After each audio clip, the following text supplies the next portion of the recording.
Hello दोस्तों, मेरा नाम अनीस है और आज मैं आप लोगों को जीके का इम्पोर्टेंट करीब 100 क्वेश्चन करवाने वाला हूं। चलिए बिना समय का विलंब किए स्टार्ट करता हूं।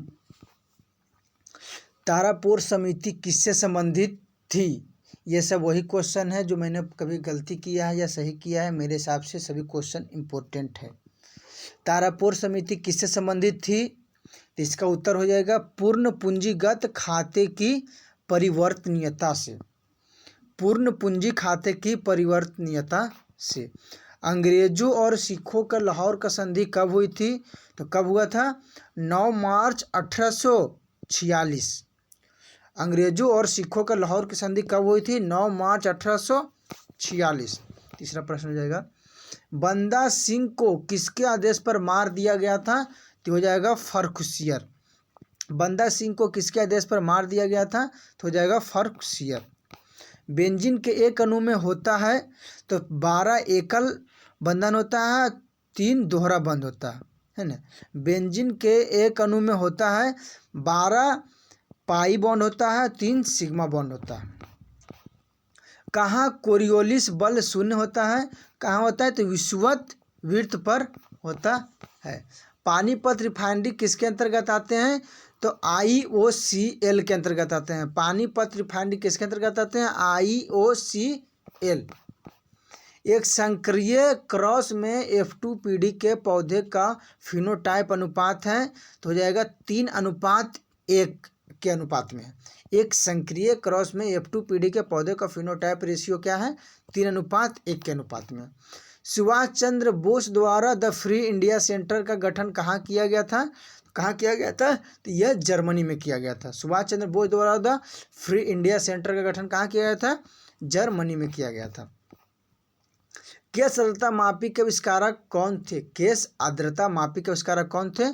तो ये थे सौसर। ऊर्ध्वाधर दिशा में गतिशील हवा को क्या कहा जाता है?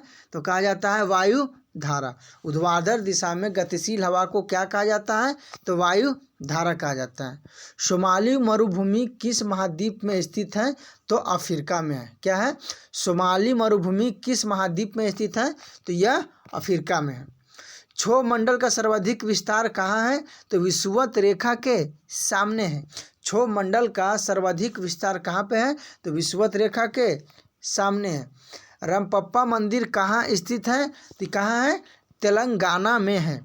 रामपप्पा मंदिर कहाँ स्थित है? तो तेलंगाना में स्थित है। पवन कितने प्रकार की होती है? तो पवन 3 प्रकार की होती है। कश्मीर के मार्तंड मंदिर का निर्माता कौन था? तो ललितादित्य मुक्तपीड़ है ना। कश्मीर के मार्तंड मंदिर का निर्माता कौन था? ललितादित्य मुक्तपीठ। वायु प्रदूषण के मामले में वनस्पति का सबसे अधिक प्रभावित होने वाला हिस्सा क्या होता है? तो वनस्पति का पत्ती होता है। क्या है? वायु प्रदूषण के मामले में वनस्पति का सबसे अधिक प्रभावित होने वाला हिस्सा क्या होता है? तो वनस्पति की पत्ती होता है। विजयनगर की मुद्रा को क्या कहा जाता है? तो पैगोडा कहा जाता है। क्या दोस्तों? विजयनगर की मुद्रा को क्या कहा जाता है? तो पैगोडा कहा जाता है। ऋग्वैदिक काल में प्रगति और उत्थान देवता किसे कहा जाता है? तो उषा को। ऋग्वैदिक काल में प्रगति और उत्थान देवता किसे कहा जाता है? तो उषा को कहा जाता है। शमसुद्दीन कहाँ स्थित है? तो हिंद महासागर में। शमसुद्दीन कहाँ स्थित है? हिंद महासागर में। इसरो ने एस्ट्रोसेट नामक भारत के पहले समर्पित खगोल विज्ञान और प्रोग्राम मिशन का शुभारंभ कब किया? तो कब किया? 2015 में किया। रंपाओ का विद्रोह कहाँ हुआ था? तो कहाँ हुआ था? तो आंध्र प्रदेश में हुआ था। रंपाओ का विद्रोह कहाँ हुआ था? तो आंध्र प्रदेश में हुआ था। उष्णकटिबंधीय प्रदेश में विशेषतः उत्तरी भाग में गर्मियों में चलने वाली लू किस प्रक्रिया का परिणाम है? तो किसका है? अभिवहन का है। उष्णकटिबंधीय प्रदेश में विशेषतः उत्तरी भाग में गर्मियों में चलने वाले लू किस प्रक्रिया का परिणाम है? तो अभिवहन का है। तपांतर कितने प्रकार का होता है? तो तपांतर दो प्रकार का होता है। उत्पत्ति की दृष्टि से निम्न श्रेणी में से सबसे नवीनतम कौन सी है? तो पट्टकाई श्रेणी है। जो दिया गया ऑप्शन है इसके अनुसार कौन सा है? पट्टकाई श्रेणी नवीनतम है। लघु हिमालय स्थित है मध्य में, तो लघु हिमालय किसके मध्य है? तो शिवालिक और महान हिमालय के मध्य में कौन है? लघु हिमालय स्थित है। शिवालिक श्रेणी की ऊंचाई कितना है? तो 900 से लेकर के 1000 मीटर के मध्य है। क्या है? शिवालिक श्रेणी की ऊंचाई क्या है? तो 900 से 1100 मीटर के मध्य है। शिवालिक श्रेणी का निर्माण हुआ है तो सेनोजोइक में हुआ है ना? कौन सा युग में हुआ है? सेनोजोइक में हुआ है शिवालिक श्रेणी का निर्माण। हिमालय का पर्वत पदीय प्रदेश है तो शिवालिक। हिमालय का पर्वत पदीय प्रदेश क्या है? शिवालिक है। उत्तर प्रदेश में उप हिमालय क्षेत्र के सहारे फैले समतल मैदान को कहा जाता है तो भाबर कहा जाता है। क्या दोस्तों? कि उत्तर भारत में उप हिमालय क्षेत्र के सहारे फैले समतल मैदान को कहा जाता है? भाबर कहा जाता है। हिमालय की रचना समांतर वलय श्रेणी से हुई है जिसमें से प्राचीनतम श्रेणी है तो वृहत हिमालय श्रेणी है ना? हिमालय की रचना समानांतर वलय श्रेणी से हुई है जिसमें से प्राचीनतम श्रेणी है वृहत हिमालय श्रेणी। भारत कितने प्राकृतिक प्रदेश में विभाजित है? भारत कितने प्राकृतिक प्रदेश में विभाजित है? तो 4 में है। बेंगी के चालुक्य वंश के संस्थापक कौन थे? तो विष्णुवर्धन। बेंगी के चालुक्य वंश के संस्थापक कौन थे? तो विष्णुवर्धन। सबसे कम तापांतर कहाँ पाया जाता है? तो हो जाएगा 20 डिग्री दक्षिणी और 15 डिग्री उत्तरी अक्षांश के बीच। सबसे कम तापांतर कहाँ पाया जाता है? तो 20 डिग्री दक्षिणी और 15 डिग्री उत्तरी अक्षांश के बीच। हिमालय पर्यायवाची है, यानी हिमालय को और दूसरा किस नाम से जाना जाता है? तो मध्य हिमालय का, है ना? क्या है दोस्तों? हिमालय पर्यायवाची है तो मध्य हिमालय का। पश्चिमी हिमालय संसाधन प्रदेश के प्रमुख संसाधन है वन। पश्चिमी हिमालय संसाधन प्रदेश के प्रमुख संसाधन है तो वन है। कौन सा अक्षांश चीन का भाग है? तो लद्दाख का पठार। कौन सा अक्षांश चीन का भाग है? तो लद्दाख का पठार है। निम्नलिखित राज्यों में से कौन सा पटकाई पहाड़ियों से संलग्न नहीं है? तो त्रिपुरा नहीं है कौन कौन? नागालैंड है, मणिपुर है और मिजोरम है जो कि पटकाई पहाड़ियों से संलग्न है। यदि एक प्रेक्षक तारों को क्षितिज से लंबवत उठते देखता है तो वह अवस्थित होता है। कहाँ अवस्थित होता है? यदि एक प्रेक्षक तारों को क्षितिज से लंबवत उठते देखता है तो वह अवस्थित होता है विषुवत रेखा पर। वह सीमा जिसके बाहर तारे आंतरिक मृत्यु से ग्रसित होते हैं क्या कहलाती है? तो चंद्रशेखर सीमा कहलाती है। वह सीमा जिसके बाहर तारे आंतरिक मृत्यु से ग्रसित होती है कहलाती है चंद्रशेखर सीमा कहलाती है। हमारी आकाशगंगा के केंद्र की परिक्रमा करने में सूर्य को समय लगता है तो 25 करोड़ वर्ष लगता है। हमारी आकाशगंगा के केंद्र की परिक्रमा करने में सूर्य को समय लगता है तो 25 करोड़ वर्ष लगता है। हिमालय के किस भाग पर करेवा भू आकृति पाई जाती है? तो करेवा किस भू आकृति पर पाई जाती है? तो कश्मीर हिमालय। मणिपुर पहाड़ियों से घिरा इम्फाल बेसिन एक सुंदर उदाहरण है। किसका है? तो सरोवरीय मैदान का है। मणिपुर पहाड़ियों से घिरा इम्फाल बेसिन एक सुंदर उदाहरण है तो सरोवरीय मैदान का है। महाद्वीपों में किसमें प्रति व्यक्ति भूमि सर्वाधिक है? तो ऑस्ट्रेलिया में है। निम्नलिखित महाद्वीपों में से किसमें प्रति व्यक्ति भूमि सर्वाधिक है? तो ऑस्ट्रेलिया में है। बलुआ पत्थर एक परतदार चट्टान है क्यों पानी के नीचे बनती है। बलुआ पत्थर एक परतदार चट्टान है क्योंकि कहाँ बनता है? पानी के नीचे बनती है। सूर्य और पृथ्वी के बीच औसत दूरी कितनी है? तो औसत दूरी कितने है? तो 110 × 10⁻6 किलोमीटर। 110 × 10⁻6 किलोमीटर सूर्य और पृथ्वी के बीच की औसत दूरी है। सूर्य ग्रहण कब होता है? तो न्यू मून के दिन होता है। सूर्य ग्रहण कब होता है? न्यू मून के दिन होता है। आगे आइएगा दोस्तों। कौन सा महाद्वीप संसार में सर्वाधिक माध्य ऊंचाई वाला है? तो दक्षिणी ध्रुव है। कौन सा महाद्वीप संसार में सर्वाधिक माध्य ऊंचाई वाला है? तो दक्षिणी ध्रुव है। पाल घाट किनके बीच स्थित है? नीलगिरी और अन्नामलाई पहाड़ियों के बीच है। पाल घाट किसके बीच है? नीलगिरी और अन्नामलाई पहाड़ियों के बीच है। टनकपुर बांध परियोजना भारत और किस देश के बीच है? तो नेपाल है। टनकपुर है ना, टनकपुर बांध परियोजना किसके बीच है? तो नेपाल और भारत के बीच में है। गंगरेल बांध स्थित है किस नदी पर है? तो महानदी पर है। क्या है? गंगरेल बांध स्थित है महानदी पर है। कौन इनमें से बौना ग्रह नहीं है? तो चेरॉन नहीं है। कौन है? एरिस है, प्लूटो है और हारूमा है। हाउ क्या है? हाउमेया है, प्लूटो है, एरिस है, बौना ग्रह है। किसी भी तारा का प्रारंभिक अवस्था में उसका रंग कैसा होता है? तो नीला होता है। किसी भी तारा का प्रारंभिक अवस्था में उसका रंग कैसा होता है? नीला होता है। तारामंडल नहीं है, एंड्रोमेडा नहीं है, हाइड्रा है, सेंटोरस है, जेमिनी है। अब एंड्रोमेडा क्या है? ये तारामंडल नहीं है, हाइड्रा है, सेंटोरस है, जेमिनी है। पृथ्वी का औसत घनत्व कितना होता है? तो 5.5 GR प्रति सीसी होता है। पृथ्वी का औसत घनत्व कितना होता है? 5.5 GR प्रति सीसी होता है। एक कॉस्मिक वर्ष बराबर कितना होता है? तो 250 मिलियन वर्ष होता है। एक कॉस्मिक वर्ष बराबर कितना होता है? 250 मिलियन वर्ष होता है। कौन सा मिलान सही है संबंधित वंश के बारे में? तो सभी सही है। महात्मा बुद्ध किस वंश से संबंधित थे? तो शाक्य वंश से थे। महावीर की माता त्रिशला किस वंश से थी? तो लिच्छवी वंश से थी। महावीर किसे थे? ज्ञात्रिक यानी जात्रिक से थे। महात्मा बुद्ध की माता कोलीय वंश से थी। सभी सही है। लाइकेन शब्द का प्रयोग सबसे पहले किसने किया था? तो थियोफ्रेटस ने किया था। लाइकेन शब्द का प्रयोग सबसे पहले किसने किया था? तो थियोफ्रेटस ने किया था। भारत विभाजन के बाद संविधान सभा में कितने सदस्य रह गए? तो 299। भारतीय विभाजन के बाद संविधान सभा में कितने सदस्य रह गए? यानी 1947 के बाद बात किया जा रहा है। 299। गांधी जी ने कांग्रेस की सदस्यता कितनी बार त्याग दिया था? त्याग पत्र दिया था? 2 बार दिया था। एक बार 1925 में और दूसरी बार 1930 में दिया था। गांधी जी ने 2 बार त्याग पत्र दिया। नेलांग घाटी किस राज्य में स्थित है? तो नेलांग घाटी कहाँ है? तो उत्तराखंड में। नेलांग घाटी किस राज्य में स्थित है दोस्तों? तो उत्तराखंड में स्थित है। संविधान सभा के अनुसूचित जनजाति के सदस्यों की संख्या 33 थी, महिलाओं की संख्या 15 थी। तो बताइए कि मुसलमानों की संख्या कितनी थी? तो 79 यानी कि 79 थी। संविधान सभा में अनुसूचित जनजाति की सदस्यों की संख्या 33 थी और महिलाओं की संख्या 15 थी। तो मुसलमानों की संख्या कितनी थी दोस्तों? तो 79 थी। कार्य संचालन समिति के अध्यक्ष कौन थे? तो KM मुंशी।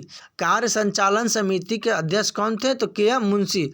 संचालन समिति के थे डॉक्टर राजेंद्र प्रसाद, लेकिन यहाँ पर है कार्य संचालन। तो कार्य संचालन समिति के अध्यक्ष कौन थे? तो KM मुंशी। जर्मनी के आर्थिक राष्ट्रवाद के पिता किसे माना जाता है? तो फ्रेडरिक लिस्ट को। जर्मनी के आर्थिक राष्ट्रवाद का पिता किसे माना जाता है? तो फ्रेडरिक लिस्ट को माना जाता है। सबसे छोटे गुणसूत्र पाए जाते हैं तो शैवालों में, है ना। सबसे छोटे गुणसूत्र पाए जाते हैं तो शैवाल में पाया जाता है। भारत अर्थ मूवर्स लिमिटेड का मुख्यालय कहाँ है दोस्तों? तो बेंगलुरु में है। भारत अर्थ मूवर्स लिमिटेड का मुख्यालय कहाँ है? तो बेंगलुरु में।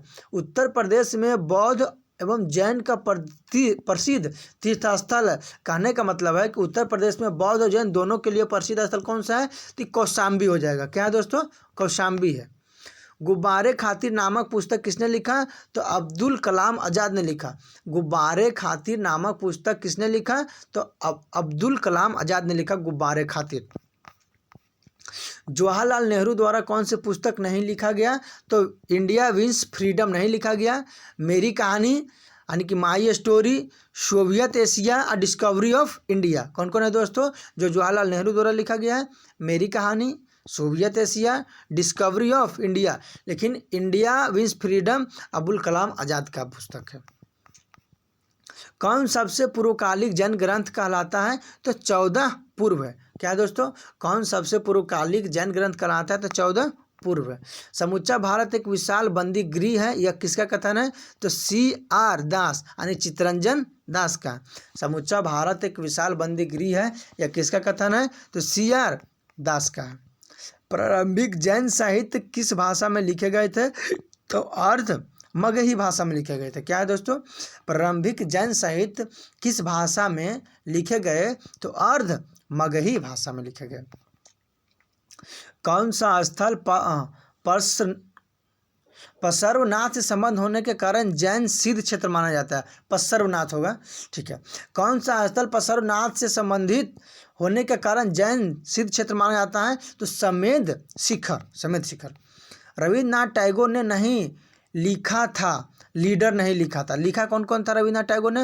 होम एंड द वर्ल्ड लिखा है, हंगरी स्टोन लिखा है, लेटर्स फ्रॉम रसिया लिखा है। रविन्द्रनाथ टैगोर के द्वारा लिखा पुस्तक कौन कौन है दोस्तों? होम एंड द वर्ल्ड है, हंगरी स्टोन्स है, लेटर्स फ्रॉम रसिया है। बंगाली किसकी कृति है? तो सुरेंद्रनाथ बनर्जी का है। बंगाली किसकी कृति है? तो सुरेंद्रनाथ बनर्जी की है। आगे, ए नेशन इज मेकिंग नामक पुस्तक किससे जुड़ा है? तो सुरेंद्रनाथ बनर्जी का। ए नेशन इज मेकिंग नामक पुस्तक किससे जुड़ा है? तो सुरेंद्रनाथ बनर्जी से। अनेकतांतवाद निम्नलिखित में से किस क्रूर सिद्धांत का दर्शन है? तो जैन मत का है। अनेकतांतवाद जो है वो किससे संबंधित है? तो हो जाएगा जैन मत से संबंधित है। दुश्मनों की गोलियां का हम सामना करेंगे, आज़ाद ही रहे हैं, आज़ाद ही रहेंगे, किसने कहा था? तो चंद्रशेखर आज़ाद जी ने कहा था। क्या है दोस्तों? दुश्मनों की गोलियां का हम सामना करेंगे, आज़ाद ही रहे हैं, आज़ाद ही रहेंगे, किसने कहा था? तो चंद्रशेखर आज़ाद जी ने कहा था। अगला क्वेश्चन है, हिंट्स फॉर सेल्फ कल्चर नामक पुस्तक किसने लिखा है? तो हरदयाल ने लिखा, यानी लाला हरदयाल ने लिखा है। क्या है दोस्तों? हिंट्स फॉर सेल्फ कल्चर नामक पुस्तक किसने लिखा है? तो हरदयाल जी ने लिखा है। निम्नलिखित में से कौन सा धर्म विश्व विनाशकारी प्रलय की अवधारणा में विश्वास नहीं करता है? तो जैन धर्म नहीं करता है। क्या है? कौन सा धर्म विश्व विनाशकारी प्रलय की अवधारणा में विश्वास नहीं करता है? तो जैन धर्म। अरविंद घोष ने नहीं लिखा था, कौन सा नहीं लिखा था? तो Arctic home of the Vedas नहीं लिखा है। कौन कौन लिखा है? सावित्री लिखा है, लाइफ डिवाइन लिखा है, एस्से ऑन गीता लिखा है। अरविंद घोष जी का कौन कौन लिखा हुआ है? सावित्री हो जाएगा, लाइफ डिवाइन हो जाएगा, एस्से ऑन गीता हो जाएगा। इंडियन मिरर नामक समाचार पत्रिका किसने लिखा है? इंडियन मिरर नामक समाचार पत्रिका किसने लिखा है? तो देवेंद्रनाथ टैगोर ने लिखा। इंडियन मिरर किसने लिखा है समाचार पत्रिका? देवेंद्रनाथ टैगोर ने लिखा। नेशन नामक पुस्तक किसने लिखा है? तो गोपाल कृष्ण गोखले ने लिखा। नेशन किसने लिखा है? गोपाल कृष्ण गोखले ने लिखा। त्रिरत्न सिद्धांत सम्यक धारणा, सम्यक चरित्र एवं सम्यक ज्ञान जिस धर्म की महिमा है हो जाएगा जैन धर्म का। कश्मीर घाटी के अंतिम मुस्लिम शासक यूसुफ शाह चक ने, जिन्हें मुगल सम्राट अकबर द्वारा बिहार में निर्वासित किया गया था, दफन है। तो कहाँ दफन है? नालंदा में है। क्या है? कश्मीर घाटी के अंतिम मुस्लिम शासक यूसुफ शाह चक, जिन्हें मुगल सम्राट अकबर द्वारा बिहार में निर्वासित किया गया था, दफन है। तो नालंदा में। बापू माई मदर शीर्षक संस्करण किसने लिखा है? तो मनु बहन ने लिखा। बापू माई मदर शीर्षक संस्करण किसने लिखा है? तो मनु बहन ने लिखा है। सत्यमेव जयते किससे संबंधित है? तो मदन मोहन मालवीय से। सत्यमेव जयते किससे संबंधित है? तो मदन मोहन मालवीय से संबंधित है। बुद्धकालीन चार शक्तियाँ महाजन पद कौन था? बुद्धकालीन चार शक्तियाँ महाजन पद कौन था? कौशल था, मगध था, वत्स था और अवंती था। क्या है? बुद्धकालीन चार शक्तिशाली महाजन पद कौन था? कौशल था, मगध था, वत्स था और अवंती था। न्यू लैम्प्स फॉर ओल्ड नामक पुस्तक किसने लिखा है? तो अरविंद घोष ने लिखा। न्यू लैम्प्स फॉर ओल्ड नामक पुस्तक किसने लिखा है? तो अरविंद घोष ने लिखा। दिल्ली के किस सुल्तान ने एक पृथक कृषि विभाग की स्थापना की एवं फसल चक्र की योजना बनाई? तो मोहम्मद बिन तुगलक ने। दिल्ली के किस सुल्तान ने एक पृथक कृषि विभाग की स्थापना की एवं फसल चक्र की योजना बनाई थी? तो मोहम्मद बिन तुगलक। इनमें से कौन सा वेदांग नहीं है? इनमें से कौन वेदांग नहीं है? तो वेदांग नहीं है, सूक्त नहीं है। व्याकरण है, निरुक्त है, छंद है, ज्योतिष है, कल्प है और शिक्षा है। तो यानी कि वेद 4 होते हैं, वेदांग 6 होते हैं। इसमें कौन कौन है? व्याकरण है, निरुक्त है, छंद है, ज्योतिष है, कल्प है और शिक्षा है। कौन नहीं है? तो सूक्त नहीं है। कौन सा जनपद 8 कुलों का एक संघ था? तो वज्जी है ना। कौन सा जनपद 8 कुलों का एक संघ था? तो वज्जी। निम्नलिखित संतानों में से कौन सा अन्न के ऊपर एक समाप्त करने के लिए जाना जाता है? सुल्तानों में से कौन सा अन्य के ऊपर एक कर समाप्त करने के लिए जाना जाता है? तो सिकंदर लोदी। सिकंदर लोदी। महाराणा सांगा ने इब्राहिम लोदी को किस युद्ध में परास्त किया था? तो खतौली को, है ना, खतौली को युद्ध में समाप्त किया था। महाराणा सांगा ने इब्राहिम लोदी को किस युद्ध में समाप्त किया था? तो हो जाएगा खतौली का युद्ध, यानी कि 1518 ईस्वी में हुआ था खतौली का युद्ध। महाराणा सांगा इब्राहिम लोदी के बीच हुआ था, जिसमें परास्त किया था खतौली का युद्ध। राज के खर्च पर हज की व्यवस्था करने वाला पहला भारतीय शासक था कौन? फिरोज शाह तुगलक। राज के खर्च पर हज की व्यवस्था करने वाला पहला भारतीय शासक था फिरोज शाह तुगलक। दिल्ली के किस सुल्तान ने इस उद्देश्य से एक अनुवाद विभाग की स्थापना की कि उसने दोनों संप्रदायों के लोगों में से एक दूसरे के विचारों का समझ बेहतर हो सके? तो फिरोज शाह तुगलक ने स्थापित किया था। हक के सर्व अथवा सिंचाई कर लगाने वाला दिल्ली का प्रथम सुल्तान कौन था? तो फिरोज तुगलक। हक ए सर्व अथवा सिंचाई कर लगाने वाला दिल्ली का प्रथम सुल्तान कौन था? तो फिरोज तुगलक। हक ए सर्व अथवा सिंचाई कर लगाना दिल्ली का प्रथम सुल्तान कौन था? फिरोज तुगलक था, फिरोज शाह तुगलक। सर्वप्रथम लोक निर्माण विभाग की स्थापना की थी फिरोज शाह तुगलक। सर्वप्रथम लोक निर्माण विभाग की स्थापना किसने किया था? फिरोज शाह तुगलक ने किया था। लास्ट क्वेश्चन है दोस्तों, होली त्यौहार के सार्वजनिक उत्सव में भाग लेने वाला दिल्ली का प्रथम सुल्तान कौन था? तो मोहम्मद बिन तुगलक। होली के त्यौहार में सार्वजनिक उत्सव में भाग लेने वाला दिल्ली का प्रथम सुल्तान कौन था? तो मोहम्मद बिन तुगलक। ये जो भी क्वेश्चन देखे दोस्तों, मेरे हिसाब से सभी इम्पोर्टेंट क्वेश्चन है। कहीं ना कहीं मेरे हिसाब से सभी क्वेश्चन अक्सर सेट में रिपीट होते रहता है। धन्यवाद।